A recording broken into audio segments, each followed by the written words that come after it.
Hello, this is Haske TV News with Ahmed Abubakar. The federal government has approved 4 billion naira for conditional cash transfers to vulnerable households in Nigeria. Minister of Humanitarian Affairs and Poverty Reduction Professor Nentawe Yilwada said the intervention is aimed at addressing the country's deepening humanitarian crisis. Professor Yelwada stated this during the launch of the 2025 Nigeria Humanitarian Needs and Response Plan at the United Nations House in Abuja. The cash transfer program, which is set to commence in February this year, will focus on alleviating the immediate needs of 10 million families affected by displacements, particularly in the Northeast. The Nigeria Labour Congress (NLC) has called on Nigerians to prepare for a nationwide boycott to telecommunications companies in response to the federal government's recent approval of a 50% increase in telecommunications tariff. The telecommunication companies insisted that the tariff hike is essential for a long-term sustainability of the sector and the improvement of services for subscribers. This came as the Federal Competition and Consumer Protection Commission charges the telecommunications companies to improve services. The NLC, in a statement on Wednesday, described the increment as an injustice to citizens who are already in economic hardship.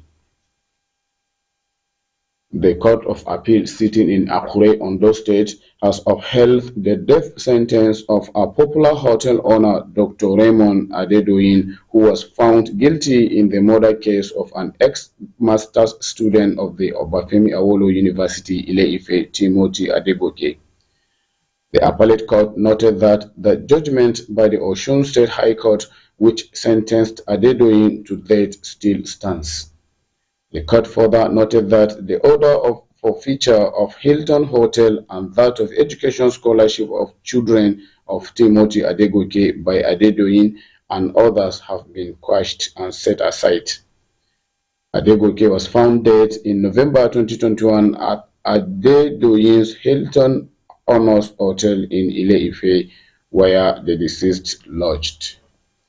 We now take a break, after which we'll resume and the news will continue. Stay with us.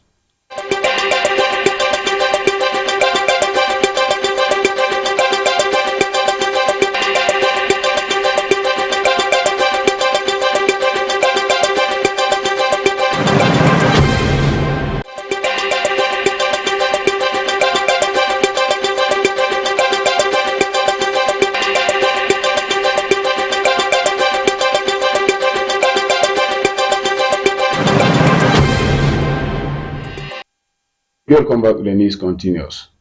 The detained leader of the indigenous people of Biafra, Nnamdi Kanu, has requested the Chief Judge of the Federal High Court to transfer his case to a court in the southeast or south-south region of the country. The appeal was made through his legal team led by his special counsel, Barrister Aloy Ejimoko, ahead of the next sitting for the continuation of his case. Mr. Kanu requested for transfer of his case from Justice Binta Murtala Nyako to another judge within the north, southeast, or south-south. In a statement issued on Wednesday by Ejimoko after the legal team's visit to Kanu in the custody of the Department of State Service (DSS), Nnamdi Kanu instructed his legal team to ensure that his case is not handled by Justice Nyako.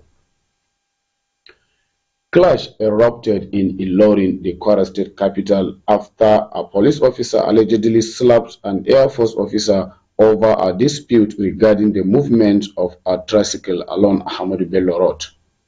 Eyewitnesses say the incident started at Yoruba Road Market, when officials of the Kwara State Traffic Management Authority, along with police officers, stopped a tricycle carrying the Air Force officer. The police officer, according to the report, pleaded with the officials of the Kwara State Traffic Management Authority to let the tricycle pass, but the plea was met with a slap from the police officer. The Air Force officer, in response, reportedly exited from the tricycle and retaliated by beating the police officer, by beating the police officer after. I take it again. The Air Force officer in response reportedly exited the tricycle and retaliated by beating the police officer who slapped him. The Air Force officer was subsequently arrested and taken to a nearby police headquarters where the situation worsened when the military officer's colleagues arrived at the scene. With this, we have come to the end of the news. Do join us tomorrow for another fresh package of the bulletin. Thanks for watching.